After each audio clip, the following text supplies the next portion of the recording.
You don't have សួស្តីអ្នកនរគ្នាយើងជាមួយអំអំអាចារ្យជាមួយខាងគេនោះECL ឲ្យយើងហៅ ICL បានតែបងប្អូនណាហៅឈ្មោះបាត់ណាហៅបាត់ហ្នឹងទៅ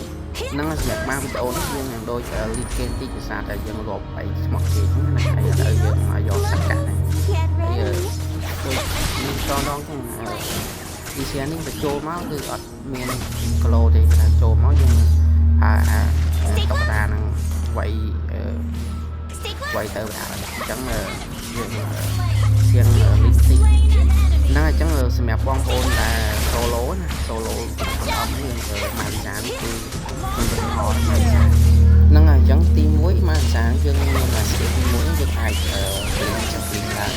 វាលោតឡើងហើយយើងអាចជីក Steve Enemy បានហើយសម្រាប់តុក្កតាហ្នឹងដែលយើងឃើញបោះទៅបោះមកហ្នឹងវាទៅយើងអាចធ្វើ enemy slow ហើយណាមួយតុក្កតាក៏វាមានម៉ាញ់មេទៅដែរហ្នឹងហើយកន្លែងនេះដែរ ECN នេះគឺពួនចាំធ្វើស៊ីយើងអញ្ចឹងឥឡូវយើងបាច់ស្នងវិញមកទៀតពួនចាំធ្វើស៊ីវិញហើយមកដល់ហើយបាច់អូខេចឹងតាចូលអាទីបោះមកសាហើយគឺអត់មានទៅវិញទេហ្នឹងហើយយើងបីតែសំខាន់ហ្នឹងគឺ RT ហ្នឹង RT ហ្នឹងគឺវាចូលជាសៀលចឹងថាពេលដែលយើងបើកហើយ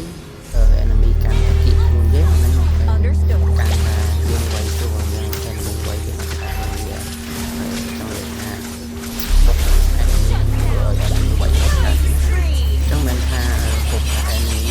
បុក hero អត់អាចវាយម៉ាលីសាបានទេដោយ hero ឆ្ងាយទៅតែក៏ system នេះហ្នឹងគូត្រូវសិក្សាកត់ជារបស់ម៉ាលីសាបាន